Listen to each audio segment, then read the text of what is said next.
knowing that all stores are out of stock. Perhaps we need a lot of imagination to consider a scenario like this.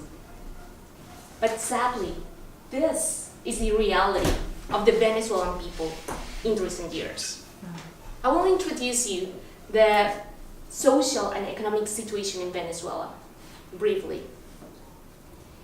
Let me start with the three main struggles for Venezuelan households: scarcity, inflation, and loss of purchasing power. Paradoxically, Venezuela holds the largest oil-proven reserves, hosting 18% of the world's reserves, even above Saudi Arabia. That's as per BP statistics in 2015. Despite all the wealth buried underneath their subsoil, their people on the surface live in poverty. Scarcity is commonplace in Venezuela. Store shelves empty are not an exaggeration. When I went to Venezuela in 2012, I was astonished at not only the lack of vegetables available, but also vegetables rotting on the store shelves. How is this possible, given Venezuela's climate?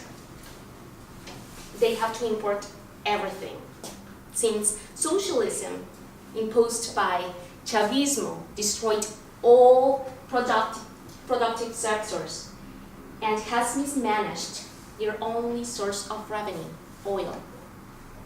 Therefore, their foreign exchange reserves are far from enough to pay for their imports, resulting on a hovering scarcity rate at 80%, an index that we probably don't understand. We don't know how it's measured, but they certainly do.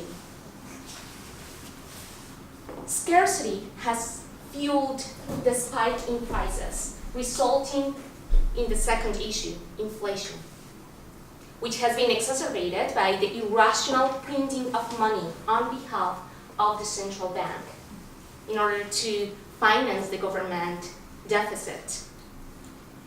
In the absence of reliable statistics, the Congress alternatively has estimated annual inflation last year at 550%. To put you in context, let's say that the milk you get today for $5 would cost something above $30 next year. And that is being very conservative in estimations. The International Monetary Fund, for instance, is forecasting annual inflation at 1,660% this year. So your $5 milk will cost something nearly $90 next year. Spiral inflation leads to the third issue, a deep loss in purchasing power. Savers are wiped out and have to carry unimaginable piles of cash, even for small transactions. I encourage you to search online on travel blogs how much cash you need to pay for a coffee or a beer, and you will be outraged.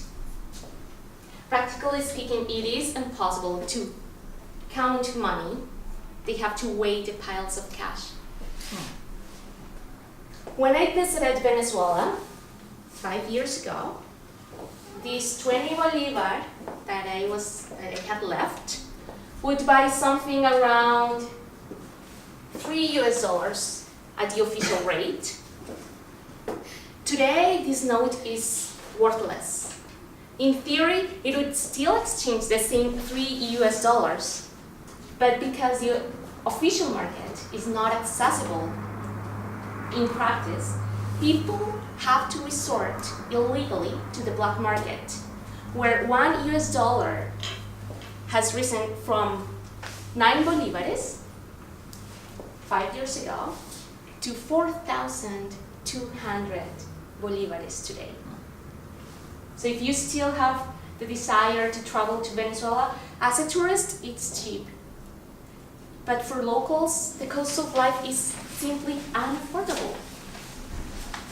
If we consider that the monthly minimum wage would exchange something around $15 in the black market.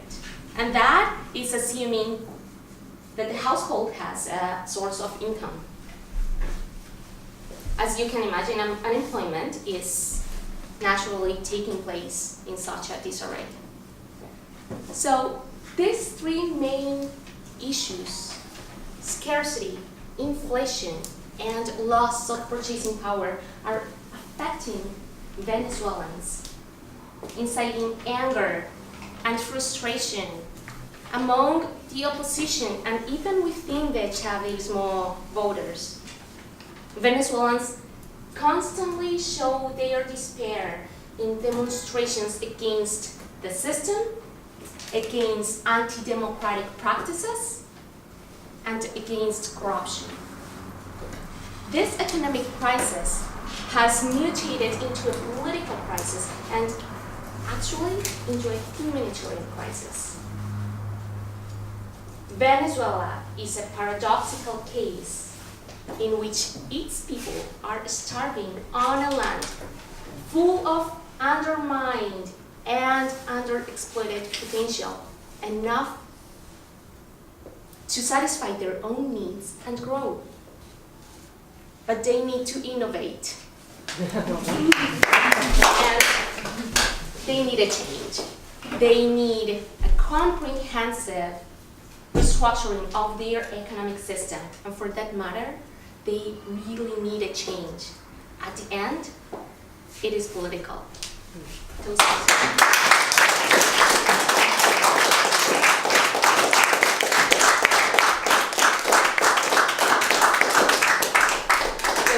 That was a really, really great speech. Really interesting to hear how things go in other parts of the world. Heidi, would you put a minute on the clock, please, so people